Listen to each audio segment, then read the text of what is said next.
ये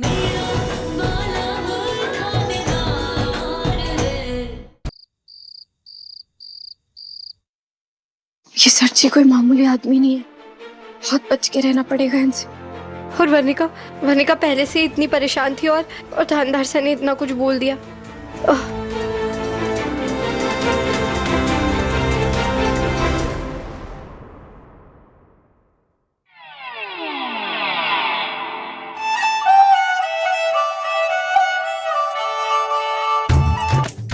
ओले, इनकी कड़वी कड़वी बातों के बीच में ये मीठी मीठी आइसक्रीम कहाँ से आ गई?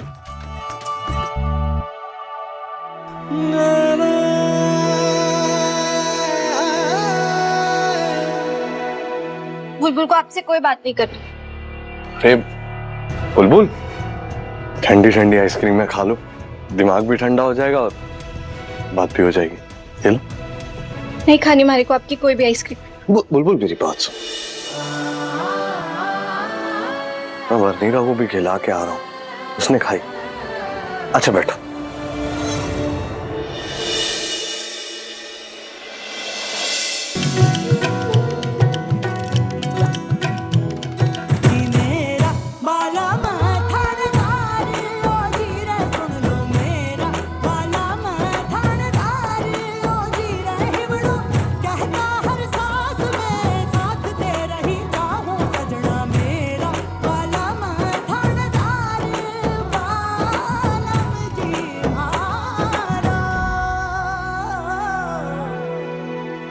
सॉरी बुलबुल, शायद मैंने तुम्हें ज्यादा बोल दिया। बुलबुल, हमारा समाज ऐसा ही है, हमारे कुछ भी ओपिनियन हो, हमारी कोई भी सोच हो, लेकिन समाज तो बिल्कुल वैसा ही है जैसा वो है, और हमें उसी समाज में, उसी सोसाइटी में एग्जिस्ट करना पड़ता है। हम कुछ नहीं कर सकते। पर हम सफाई से भी तो रह सकते हैं ना। माना हम समाज का कचरा साफ नहीं कर सकते, लेकिन अपने दिमाग का तो कर सकते हैं। बिल्कुल कर सकते हैं, हम अपने दिमाग का कचरा साफ कर सकते हैं बुलबुल, लेकिन समाज के कचरे को साफ होने में वक्त लगेगा। और आपको अपने लोगों की सुरक्षा तो समाज के कचरे से करनी है ना, उनको तो बचा के रखना है ना। और तुम्हारे थानेदार साहब ने दिमाग के कचरे की पूरी सफाई करेंगे। जब तक तुम मौका नहीं दोगी तो थानेदार साहब ये गलती ठीक कैसे करेंगे? एक मौका तो मिलना चाहिए ना बुलबुल। गलती सुधारने का हक तो सबको मिलना चाहिए ना। करेक्ट। थानेदार साहब, कभी अगर हमारे से कोई गलती हो जाए तो आप हमारे को एक मौका दोगे ना? मैं जानती हूँ थानेदार साहब कि वर्णिका की बात आपसे छुपा के मैं सही काम नहीं कर रही, पर क्या करूँ, उसके कसम ने हमारे को बांध रखा है।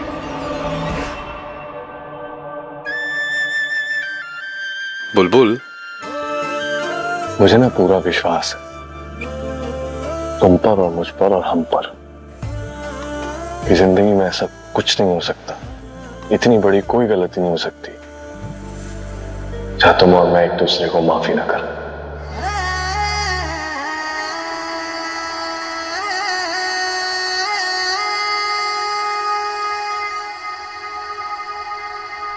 मिठास, ये लो खाओ, मैं चेंज करके आता हूं।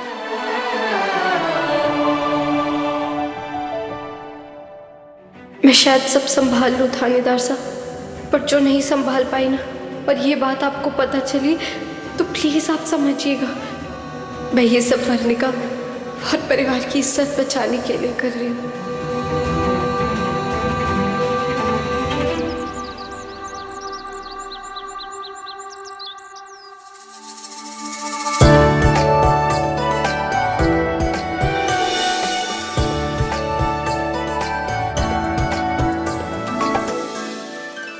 अरे वाह बुलबुल, इतनी बड़ी रंगोली इतनी जल्दी बना ली। बुआ सा, ये तो बहुत आसान है। देखिए, मैंने ना इस कंघी और इसकी मदद से बनाया। ये देखिए, कंघी की मदद से मैंने ऐसे लकीरें बना दी, और सुपारी की मदद से गोलम गोल डिजाइन भी बना दी। ये देखिए। वाह, बढ़िया है। बहुत सुंदर बुलबुल, कितनी सुंदर बनाई है। चलो बेटा, अब ये हो गया है ना, तो बाकी काम भी निपटा लो। पता है ना तुम्हें मेहमान आते ही होंगे मेहंदी के फंक्शन के लिए, और फिर तैयार भी तो होना है। जी माँ साहब, आप लोग चलिए, मैं बस ये अच्छे से करके आती हूँ। चलिए भाभी साहब। जल्दी से बाकी काम भी देख लेती हूँ। अब भाई साहब इसे नीचे तक लगाना।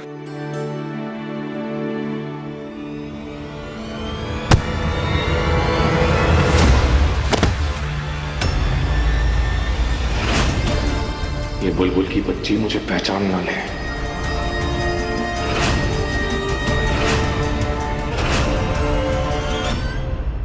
भाई साहब आप ठीक है ना? ध्यान से चलिए। देखिए अभी हमारा भी सब कुछ गिर जाता। अब ठीक है ना? हाँ मालकिन, सॉरी। अच्छा भाई साहब सुनिए ना, आप है ना ज्यादा से ज्यादा गुलाबी फूल का इस्तेमाल करिए, ठीक है? हाँ भाई साहब, शायद मैंने आपको कहीं तो देखा।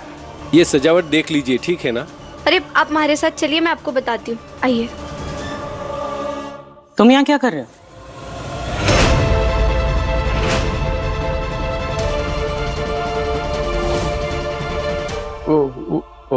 वो मैं बड़ी मालकिन, मेरा मतलब ये है कि सब लोग काम में लगे हुए हैं, तुम यहाँ खड़े खड़े क्या कर रहे हो? वो मैं ये मामा ओहो हो, इसमें समय बर्बाद क्यों कर रहे हो? जाकर अपना काम करो। अच्छा सुनो, वो जो झूमर है ना, उसके नीचे स्टेज बनेगा। स्टेज अच्छे से बनना चाहिए और सारी डेकोरेशन जो है ना स्टेज पर बहुत सुंदर होनी चाहिए, फूलों से लाइटों से सजाना। आप बहुएं और सारी बेटियां वहीं बैठकर मेहंदी लगाएंगी, ठीक है? जी बड़ी मालकिन, हम कर देंगे। अब सुनते ही रहोगे मेरी बात? जाओ काम पे लग जाओ, मेहमान आते होंगे। लड़ियां वहां से वहां तक लगेंगी, हाँ जैसे बुलबुल ने बोला है बिल्कुल वैसे ही। माँ साहब, हाँ बेटा, मैंने मेहंदी की थाल है ना वो सजा दी। वो तो बहुत अच्छा किया, लेकिन एक बार ना रसोई में भी नजर मार लो। वो क्या है ना कि खाना स्वादिष्ट होना चाहिए। तुम एक बार देख लोगी ना तो मुझे तसल्ली हो जाएगी। जी माँ साहब, मैं बस महाराज जी से बात करने ही जा रही हूँ, मैं उन्हें सब कुछ समझा दूंगी।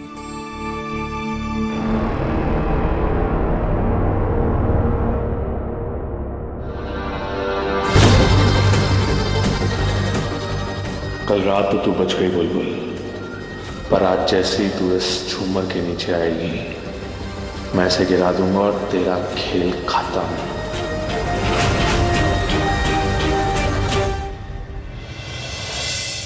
मानना पड़ेगा भाभी साहब, सजावट तो बहुत चौखी हुई है।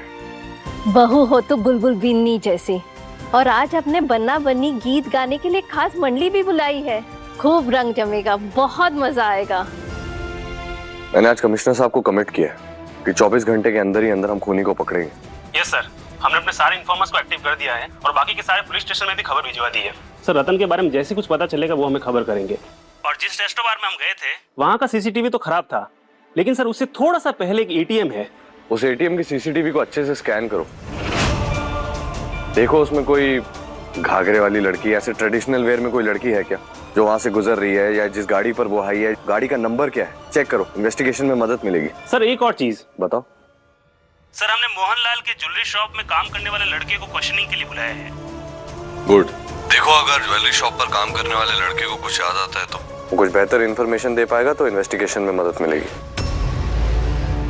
चाची कहीं आपकी पायल और उस मिसिंग घुंघरू की वजह से हम फंस गए तो?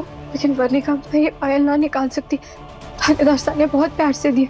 अगर उन्होंने हमारे पैर में ये पायल नहीं दिखे और उन्होंने पूछा कि पायल का है तो मैं क्या जवाब दूंगी? तो चाची अब क्या करे? ये सबसे ज्यादा जरूरी ये पता लगाना है कि आखिर ये सरजी कौन है? क्योंकि कल रात जो हमारे साथ हुआ उससे ये साफ है कि ये सरजी बहुत खतरनाक है। बुलबुल वर्णिका,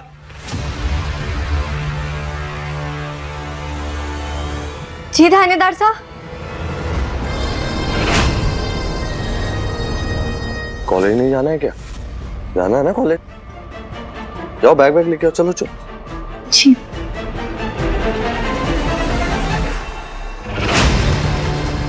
मरना तो तुझे आज है बुलबुल, घर में ना सही कॉलेज पे ही सही।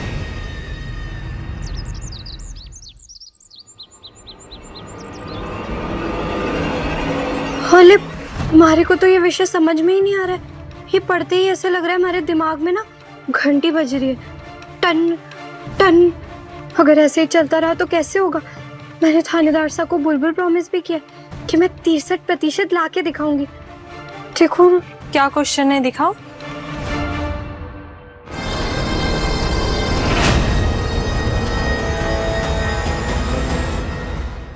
वैसे अब सुनो, मैंने सुना है यहाँ पे कोई सर जी है कॉलेज में जो बहुत अच्छा पढ़ाते हैं। कौन है ये सर जी? या तो सब मैम है या फिर सर है। मैंने तो कभी किसी सर जी के बारे में नहीं सुना। बस अभी बुलबुल मुझे अकेले में मिल जाए, इसका खेल इसी कॉलेज में खत्म। सुनो, अब मैं थोड़ी देर बाद आती हूँ। हाँ,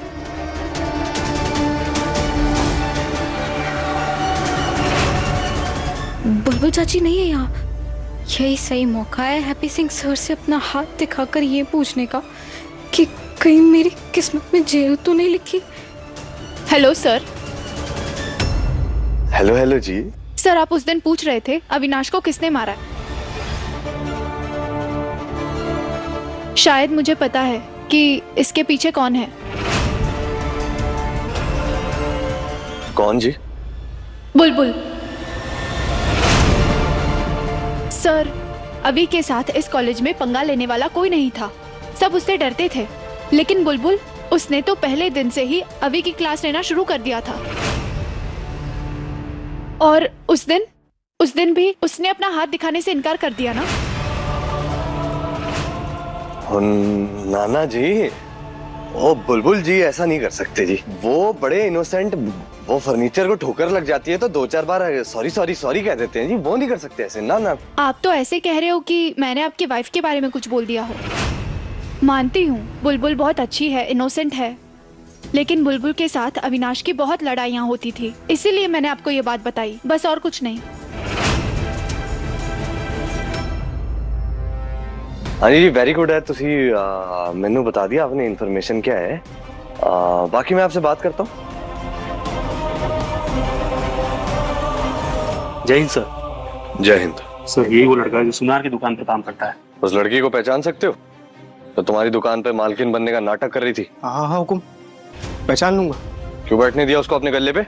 उन्होंने मुझे 2000 रुपए दिए थे और मुझसे बोला था कि कोई नाटक में हिस्सा लेना होना है, उसकी तैयारी करनी है, इसके लिए। हुलिया कैसा था उसका?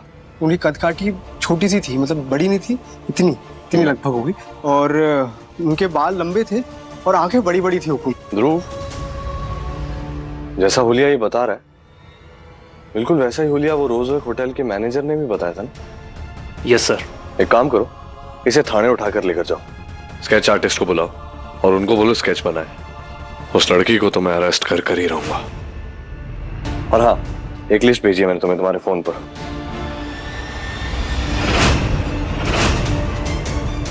हुकुम। हाँ, क्या हुआ? हुकुम, वो लड़की।